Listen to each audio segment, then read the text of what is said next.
Hello, everyone, or no one. I don't know if anyone's watching right now. I think I have one. Gordon Causey, starting at right on time when I said I'd start at 11:15 p.m. And today is the 1st of December, 2022. And I'm still going to be doing, trying to restrict these to mostly weekly, but I had something on my mind and I wanted to share it. If you like it, please give it a like. And if you think this might open up some eyes or it might illuminate things for someone, please share. I wanted to share how I came about to have my views, my perspective, my take on things. And before I get going, I want to underline the fact for the community standards people with Google, YouTube, that this is not medical advice. This is just one individual, me, Gordon Causey, uh, giving his experience on COVID and how he came to the conclusions. I'm an unjabbed, mask loathing individual. Am I anti-science? Am I afraid of needles? How did I come to these views about all things COVID? And we have to go back, obviously, to the start, to March of 2020. And I've linked an article down below, which is something I read on the date or very shortly after it came out on March 18th from Bloomberg News, which I consider a reputable mainstream source. And you can click on the link. Unfortunately, it's behind a paywall. It wasn't when I first read it, but the headline tells you a bit, that 99% of the people at that point who had been dying in Italy had just about everyone, 99% had underlying health issues accompanied by COVID. And if you read further into the article, and going off memory, it's coming up on 3 years now, but as I recall, 98+% were already at the end of what would be considered natural life expectancy. Italians live to an average of about 82 or so years. So once you get into your 80s, you're at the end of natural life expectancy, and then you throw on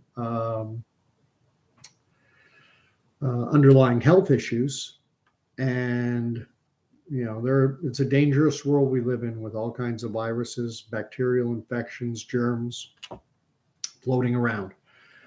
So right off the bat, when the lockdown started, I thought it was crazy. However, a point that I think is very important is that because I at that time, I was still serving in the military, I was essential, which bothered me from the very beginning. It bothered me declaring some individuals essential based on something as arbitrary as their job and other individuals not. But with that being said, I was essential, so I was going into work. And I think that is a big differentiator between those who grew to be very afraid of COVID and those like myself who took a more relaxed, a less fearful regard toward all things COVID. You'll remember that so many people were, either furloughed, laid off, their businesses were closed. They were put onto this CERB, Canadian Employment Relief Benefit, I think is what it stood for. I don't remember. I didn't qualify. I didn't want it anyway. State mandated welfare for people who, but only if you were deemed non-essential. Then you could, here, you can get by on some government welfare. So I was going into work. And remember the messaging. This is a deadly virus. You don't want to get this thing. Stay in the house. Stay safe. Oh, but you guys, you others, you can go risk it. if you work in a grocery store, if you're law enforcement, firefighter, paramedic, if if you maintain the electrical grid, yeah, all these people, well, they can go out and they can risk getting the deadly coronavirus, but everyone else stay home. And so going into work was a little bit of an unsettling feeling. But yeah, you talk about cognitive dissonance. You have this messaging that it's a deadly virus, but you're going to work every day and everything's within the confines of my unit. Everything was fine. And how closely did we observe the distancing rules? I mean, remember back then there were no masks.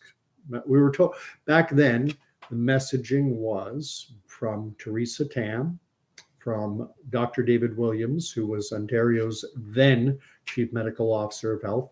Anthony Fauci had gone on to 60 Minutes, and they all had said variations of the same thing, that masks are medical PPE, and that people wearing them touch their face more often, which leads to viral spread.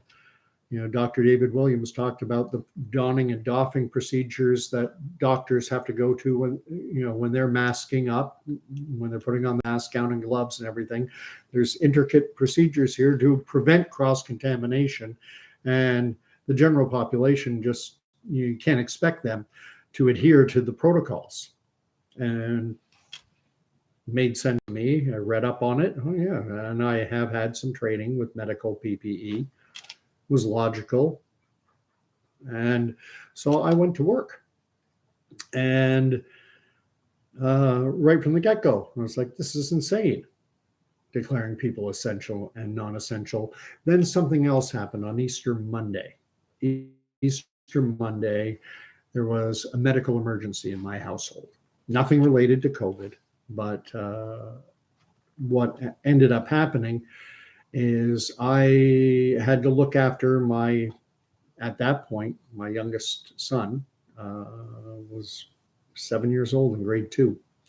And I had all kinds of things to deal with. I had to deal with work and let them know what was going on, a lot of phone calls to make and a lot of things to do. And that's very problematic when you have a young 7's not an infant, but it's still, he requires care, requires someone watching over him. And it's difficult when you've got lots of things to do. And God bless, a neighbor from across the street called me up, having seen what had taken place. And he said, do you want to send him over? You want to send your little guy over here? And remember, this is Easter Monday, 2020. When the whole world is locked down, stay in your house, stay safe. Don't go out, don't intermix with other household groups. You're gonna kill someone's grandma.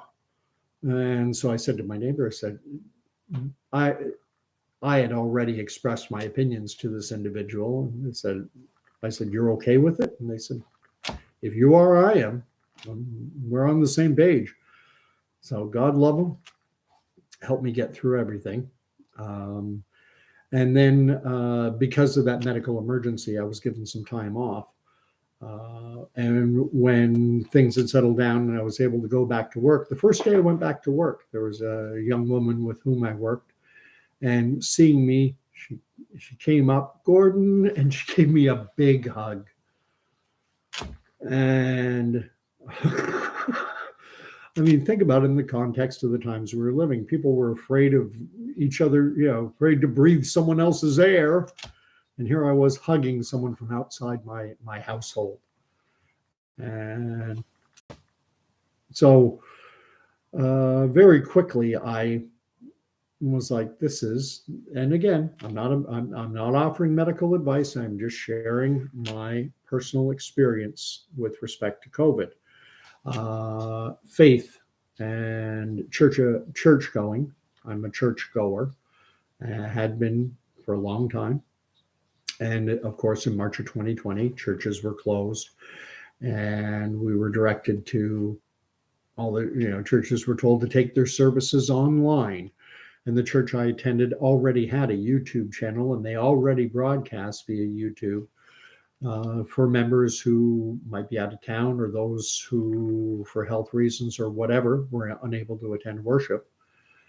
However, online worship, to me, it's like trying to get heat from that TV fire log station at Christmas time. There's no warmth, there's no heat. Corporate worship means congregating with fellow believers, and I missed it.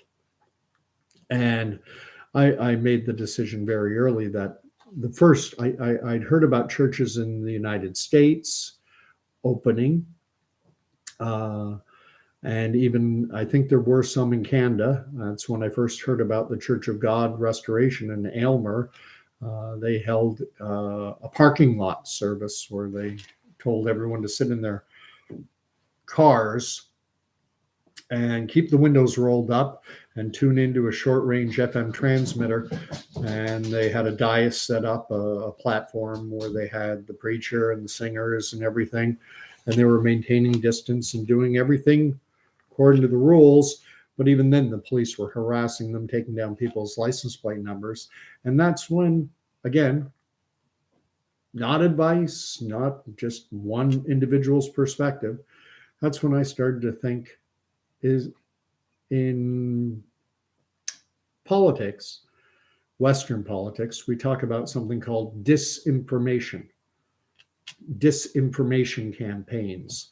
And it had happened a few times in my lifetime. I'm Canadian born, but at 6 months or so years of age, when I was very small and don't remember it, we moved to New York, and later we gravitated toward New Jersey and lived in New Jersey until 1975. So I was down in the US as a very young child during the Vietnam War era, during much of the Vietnam War era.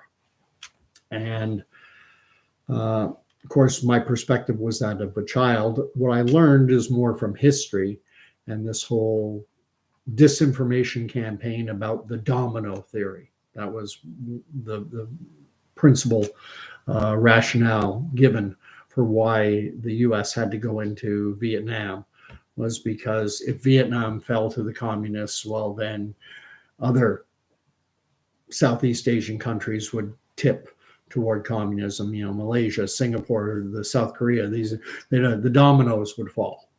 And as we saw, that was not true. Then later, there was another disinformation campaign that came about when I was much older. In the first Gulf War, when Iraq invaded Kuwait, and they told the George H.W. Bush, George Bush the Elder, when he was president, sometime in the early 90s, Kuwait had been invaded by Iraq.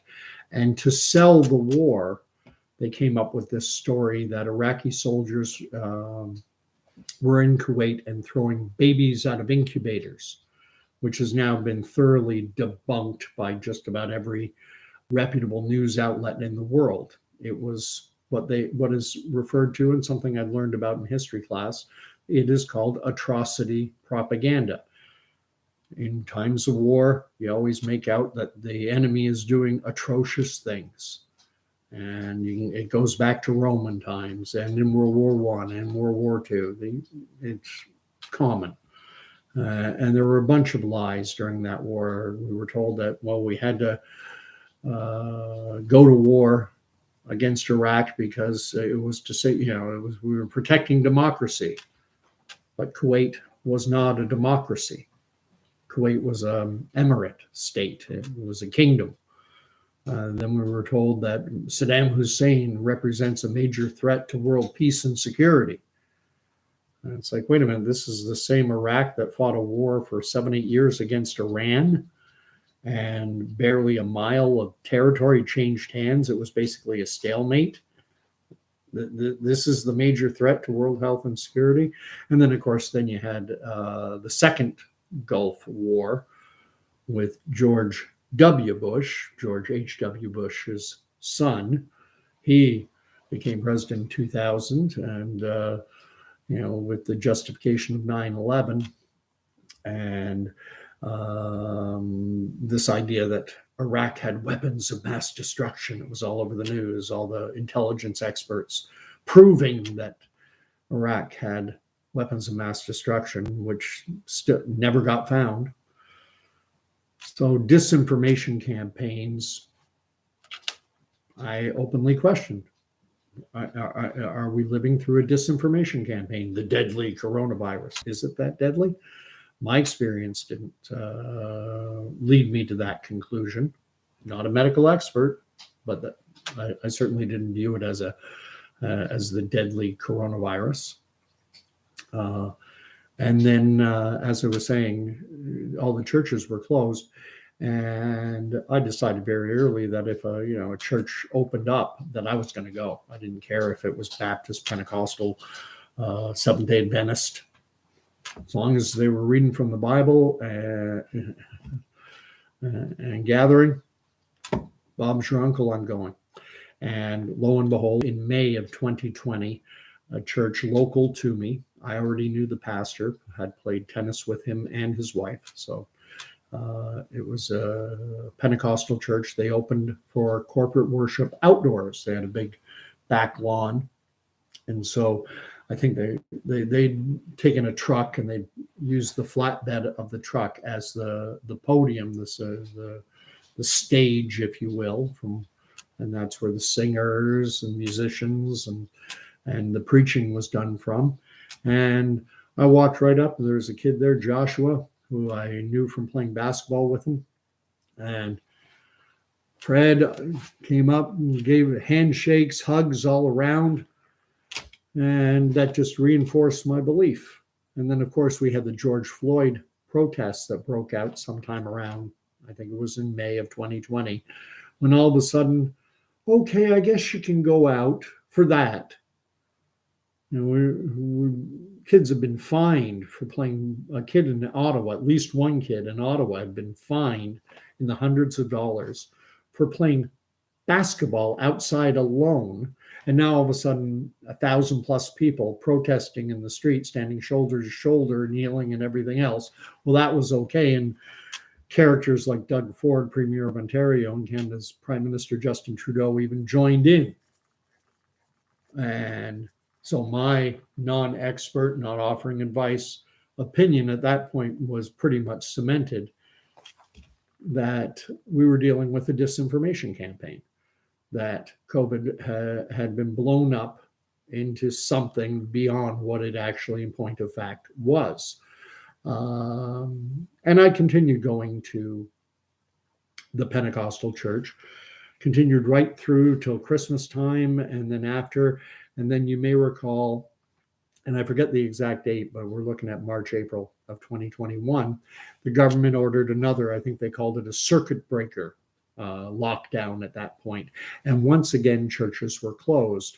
And notwithstanding the fact that the Pentecostal church I had been attending, the pastor had said, we're going to stay open, we're going to stay open, we're going to stay open. But when push came to shove, and it was put before the church's board, that Pentecostal church's board of directors, they decided, well, we better knuckle under, we better bow the knee and agree to close, because, and reasons aside, I disagreed with it. And so at that point, I was completely done with COVID, completely done. I've been gathering here, there, and everywhere, shaking hands with people, hugging people, no fear whatsoever. And so at that point, I wanted to find a church that was willing to gather.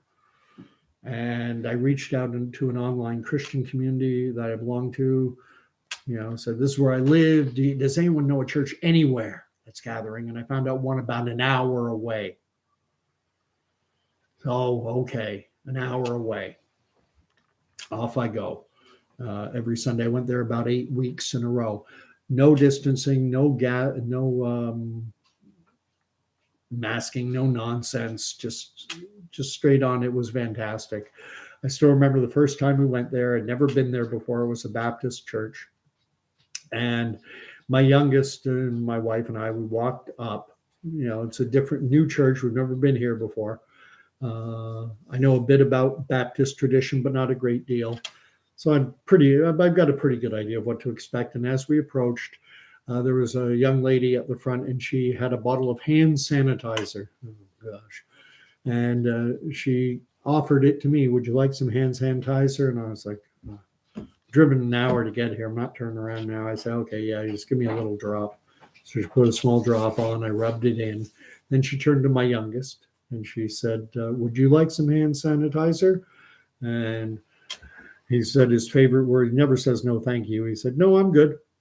And the young lady said, oh, that's fine. And I was like, I could have said no.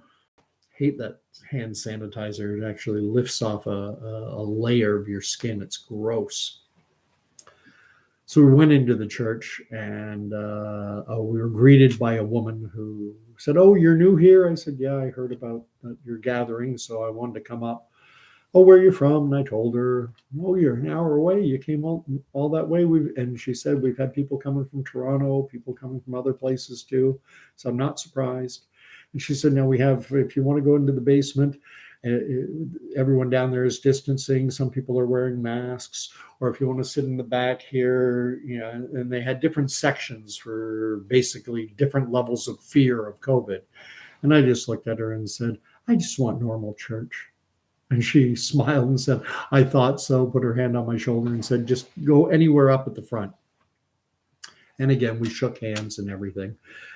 And I want to make a point, though, with respect to that church. If anyone knows the church to which I'm referring, you may know the fact that the pastor at that church, he did get COVID, and he did get seriously ill. He was on oxygen. I don't think he was ever vented, but he did have that oxygen, that little portable oxygen tank you take with the little nose piece. And from what I understand, this gentleman had, underlying health issues. And this is the thing with respect to COVID. And again, non-expert, just my perspective. But my thought was always that COVID, those to whom it can be serious and potentially deadly, would also be impacted by, I think it's very possible they'd be equally impacted by seasonal influenza. Sadly, ventilators, to cite one example, are not a new invention. They existed before COVID. When people got influenza in the past, or RSV, respiratory syncytial virus, occasionally it gets into the lungs. Unfortunately, sadly, some individuals can't fight it off.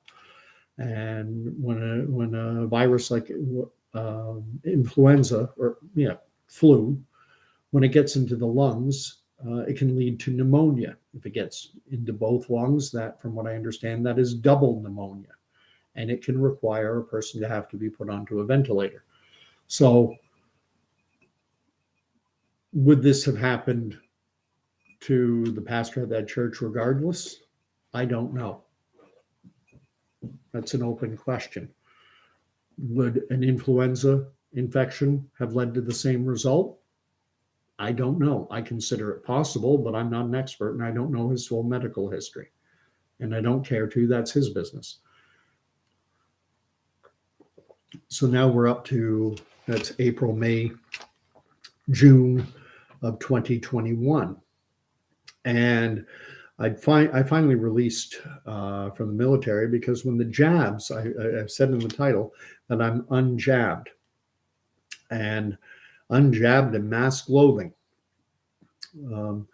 The jabs became authorized. We called it in Canada an interim authorization in December of 2020, just mere months after the novel coronavirus had first, taking Canada by storm in March. I mean, January and February, we were told not to be overly concerned about it. We got this. Then in March, all of a sudden it's the deadly coronavirus. And 8-9 months later, they've already got a jab out. And I know a bit about the clinical trial process, how it works, what's involved, the preclinical work, the animal studies, a separate phase 1 trial. And if that succeeds, then you design a standalone phase 2 efficacy trial, present it to the FDA. It's a long, involved process. This is why it takes 10 plus years to do things properly. And I just was gobsmacked that taking a 10 plus year process and redacting it to less than a year, safe and effective. What's the long-term safety profile? Well, we don't have any long-term safety data. Trust us. Trust us. Iraq has weapons of mass destruction. Trust us. If Vietnam falls to the communists, then Malaysia, Singapore, Korea, Southeast Asia is all going to go communist. Trust us. It's safe and effective. Trust us. Trust is a difficult thing. I did not trust. I know the Tuskegee study. I know what happened. And, medical people wouldn't lie. Read up on the Tuskegee study. It was in Tuskegee, Alabama. Starting in 1932. And medical officials, government medical officials, wanted to see how syphilis would progress in an individual if they received no treatment, nothing. And so they recruited men who were suffering from syphilis, as well as others who were part of the control group.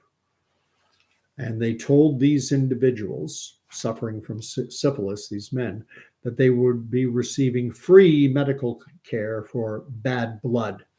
These were men who were suffering from syphilis. And the euphemism down in Alabama was when someone was sick, I got some bad blood.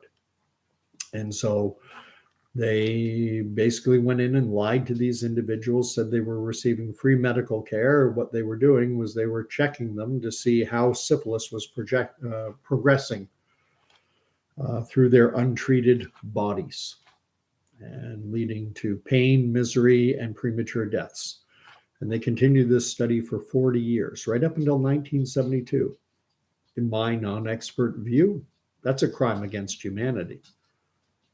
That's a crime against Hippocrates, the Hippocratic Oath: do no harm, preserve human life. They were creating harm, and they were shortening life. And did anyone go to jail for that? Was anyone brought up on charges even? No, none, zero. Sometime in the 90s, I believe it was the early 90s, the best they got was a formal apology from the US government. Sorry for what we did to you. You think this is ancient history? It's not.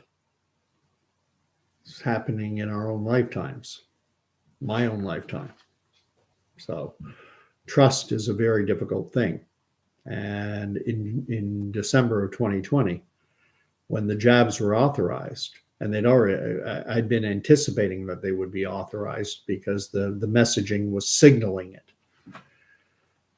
And so I released from the military and get me out of here, because I knew that it would be forced. I knew it would be mandated. I knew it would be required. And that wasn't a battle I wanted to have. I didn't want to put my bodily autonomy up on the poor term, but I didn't want to put it up on the auction block. I didn't want to have to fight for an exemption that the ultimate decision over whether or not I'd be granted that exemption rests with another individual. Exemption denied. I could see that happening very easily, so I got out, and it takes a while to get out until June of 2021. I'm being asked by Jonathan. Jonathan is asking, what are the laws on the jab in Canada? Is it still mandatory? Broadly speaking, I will say it's not mandatory. However, You may have just heard that London's Western University, at the start of the school year, they said that all students attending Western and anyone visiting the campus or taking part in any functions would be required to be jabbed. And they gave a deadline. And I think the deadline was like a date in December. You had until December to get the jab, or else you wouldn't be able to attend classes at Western or engage in any activity at Western University. And then sometime around October, they pushed the deadline. They said, we'll give you a little longer. We'll give you until January to get the jab. And I'm not sure if it was 2 or if 2 and a booster. I have no idea. Because goodness knows we're up to 5 now. But then just in the past week, they dropped it. They said, oh, we're not going to require it anymore. And so it's my understanding that there are individuals in the healthcare setting, PSWs and the like, are being required to be both jabbed and boosted in order to maintain their employment. So it's moved from an official government mandate to more specific, Western University, if you work at that nursing home, different. I guess it was sometime, a couple months ago, I think, that they finally dropped it for travel. You don't have to be jabbed to get onto a plane or a train anymore. Now, this is a tough thing to get through. And so continuing on with just my firsthand experience, again, not medical advice. In June, that's when I made my first trip to Aylmer. Prior to COVID, I'd never heard of Henry Hildebrand or the Church of God Restoration, but seeing their stand, and Henry was one of the most vocal in terms of standing up for bodily autonomy and standing up for the right of the church to gather. I wanted to go out there. I went out there for the first time on Father's Day of June of 2021. And I went a number of times subsequent to that, and even the wonderful people. I was invited to spend, because it's a long drive. For me, it's 300 plus kilometers. It's like, you're spending 7, 8, sometimes 9 hours a day in the car going back and forth because of traffic. I had to go over the top of Toronto. And so members of that congregation invited myself and my family, the 3 of us, to spend the night. So we're spending the night with strangers, people, outside of our bubbles. Hence why I've never had any fear of COVID. And then fast forward into December of 2021, when we were in another lockdown. Now we had the vaccine passport in full effect. I couldn't sit down and have a cup of coffee in Tim Hortons. Medical privacy. Not if you want a double-double. Sorry. No, you can take it to go, but you can't sit down in here and have it. And this ridiculous, wear a mask when you're standing up, take it off when you're sitting down, and all this stuff. But I was banned from going into a restaurant or a hair salon. I couldn't go anywhere.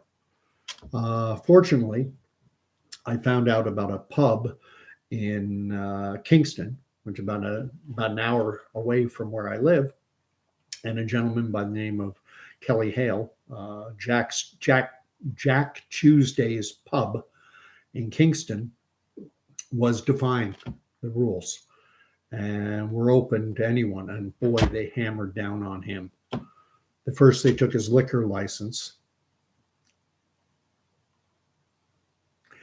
Jonathan's asking another question. Do I think exposure to the virus is the same as getting the jab, i.e., and I won't say what he wrote. Not saying I disagree with him. I'm just being cautious because I already had a video taken down a week or so ago. No,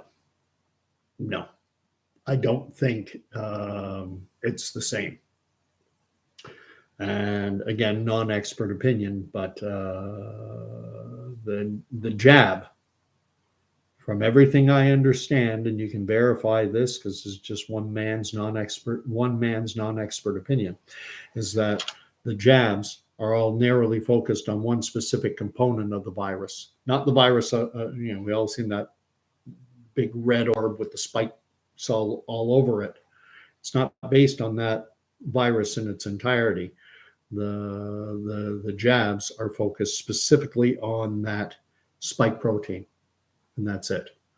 And it's my understanding that the mRNA jabs, that they have a nanolipid particle, which is, I've heard it described as a FedEx box with a little instruction booklet that tells your cell structure how to build the spike protein. It teaches your body how to build it, tells your body, your cell structure, what proteins to recruit, and then how to put them together so that your own body makes this toxic spike protein. One other thing I also put down in the description to this is the fact that 50-ish-year-old smoker. I'm a smoker. Some people find that professing Christian smoking, I shouldn't. But a great line I heard once was, smoking won't send you to hell, but you'll just smell like you've been there. And something came out very early, and this also led me to question things. And you can type this into Google or DuckDuckGo, do whatever search you want, but type in COVID and smokers paradox.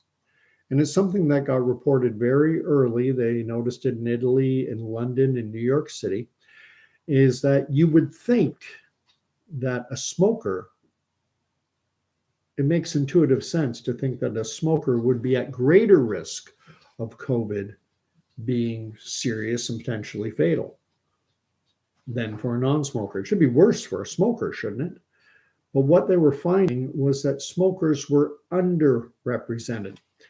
I forget the numbers, but I think like in Italy, something like 40% of the population smokes, 35, 40%, whatever the number is.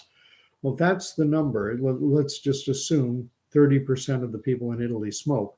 Then you would think that the people in hospital with serious COVID and dying, and maybe even dying from it, that at least 30% of them would be smokers. But that wasn't the case. The smokers were grossly underrepresented. I forget the numbers, but it was like instead of them being 30%, it was like they were 2 or 3%. And it led to experts talking about something they postulated. They called it the smoker's paradox. Why are smokers less represented than non-smokers? And one of the ideas put forward was that perhaps nicotine has a prophylactic effect on preventing the spike protein from binding and being able to infect human cells. And I was reading it with interest, and then it basically went away. There were no more articles being published on it. No studies done that I've ever seen answering the question. And that I found strange. Was nicotine a potential benefit to preventing a SARS-CoV-2 infection? They saw a correlation, but they never, from what I've seen, I mean, if anyone has anything on it, a study that was actually done, because everything I read said further investigation needed, further investigation needed, further. Well, and then I never saw any follow-up investigation. I searched for it, but there was nothing there. And so anyway, to continue on, so September 22nd of 2021, that's the date when Ontario introduced the vaccine passport. And all of a sudden now, you couldn't sit down in a restaurant or even have a cup of coffee in Tim Hortons. And then I believe the date was Tuesday, December 8th. That sticks in my mind. But a group called the Democracy Fund had a woman by the name of Dr. Panessi. I believe it's Dr. Julie Panessi from Western University. She lost her job. She was a professor of ethics at Western, and she refused to get the jab. She declined it, and they let her go. And so she either started up this democracy fund or she joined up with them. And they had a big event in Whitby at Canada Christian College. And they had her speaking. They had Doug Ford's daughter speaking. Doug Ford's daughter's husband, who's a former, I think he was a staff sergeant with the Metropolitan Toronto Police. He was with the Toronto Police Force. I think he was a staff sergeant, but regardless, he was up speaking. And then they also had Henry Hildebrandt was there, and a number of other faith leaders. They had Art Pulowski was joined by video link, and a gentleman by the name of Phil Hutchings, who's from New Brunswick. And you may remember that both Art Pulowski and Phil Hutchings actually spent time in jail. They are two of the 5 Canadian pastors who were jailed over refusing to close their church doors. Tim Stevens was put in jail for conducting an outdoor service in a park in Calgary. They sent out a drone to spy him out. So this is why my perspective, I think, is different from those. I think my perspective is vastly different from someone who was working in an office job and then was told to work from home. And so working from home and hearing the drumbeat of the daily news talking about the deadly coronavirus.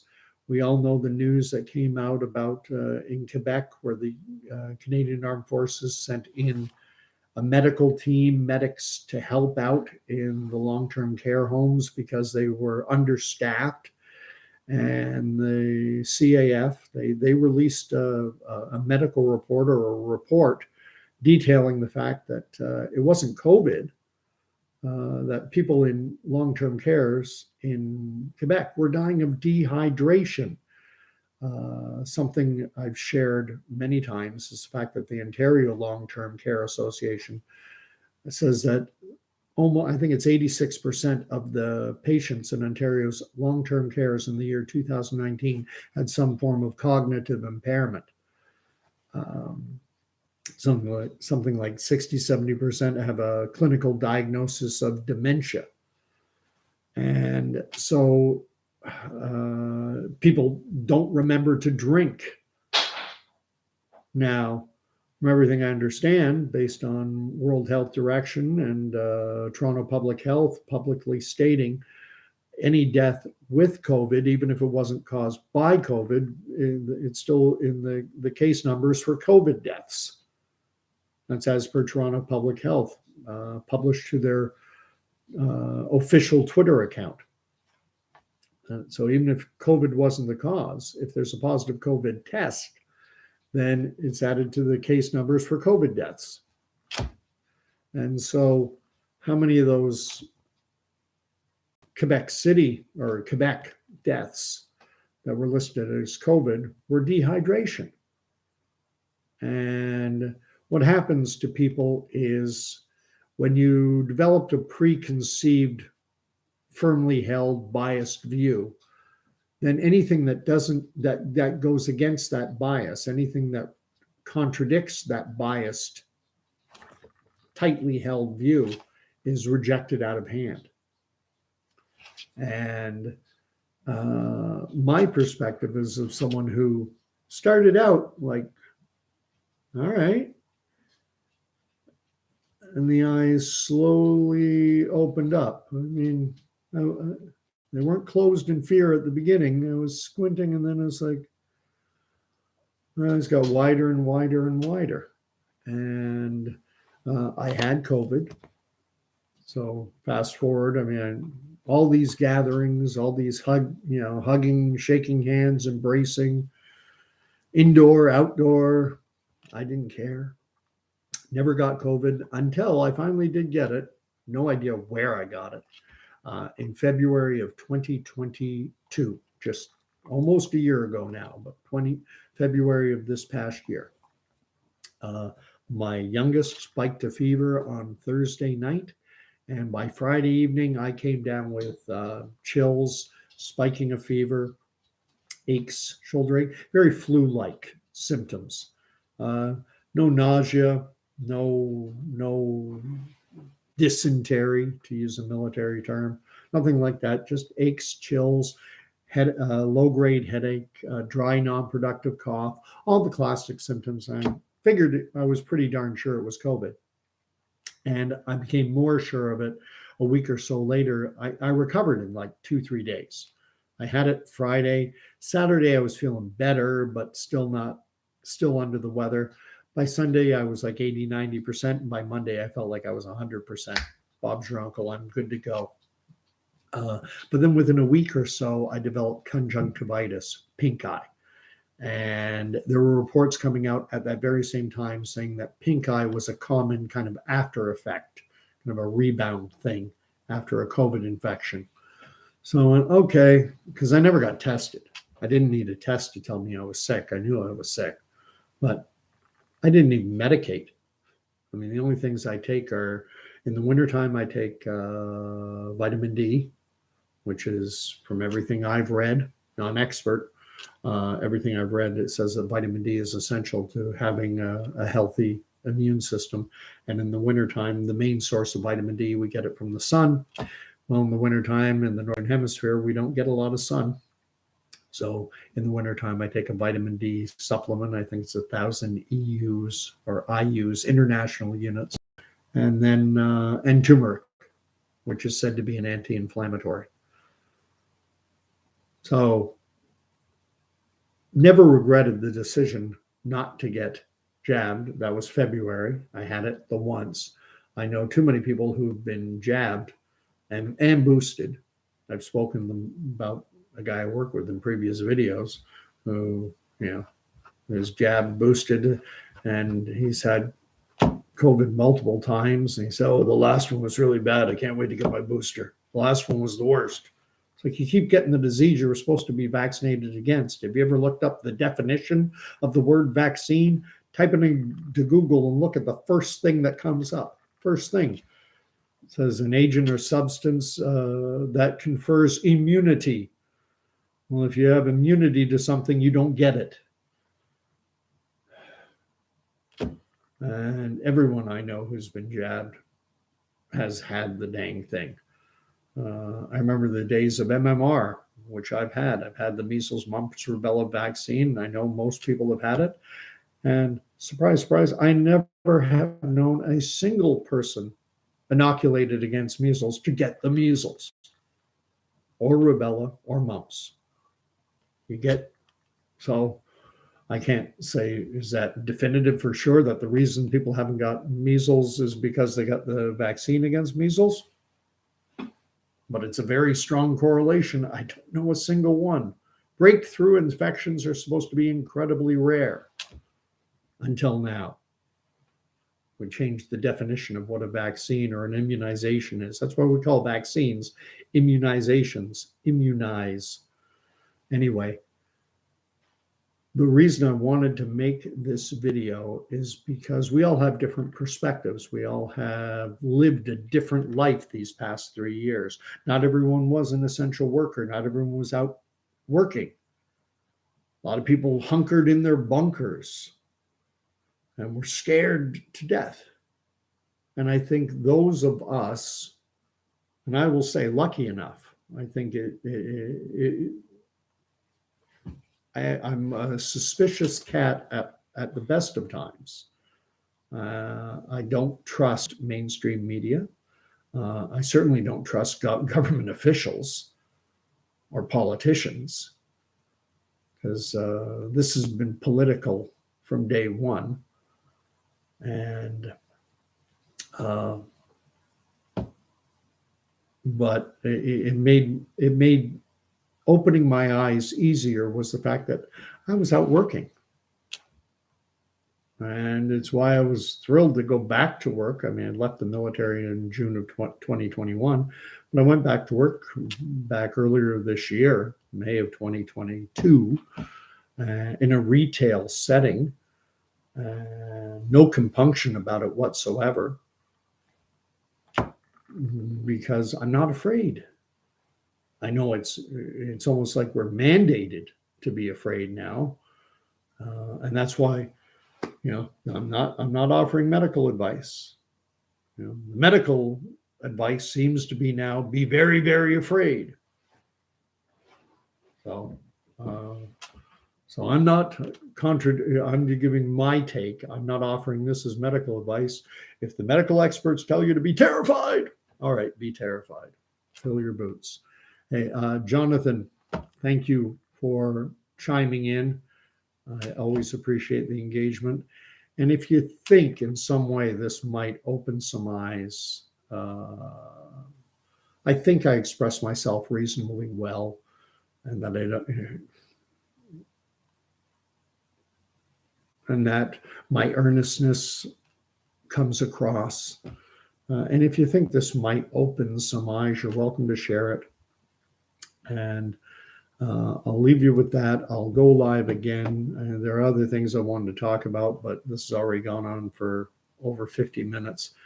And, I want to talk about Trudeau and China and other things happening in the news, but I'll leave that till Saturday. And I'm going to do these, Saturday will be a fixed date, sometime between 11, sometime around 11 p.m. on Saturday nights.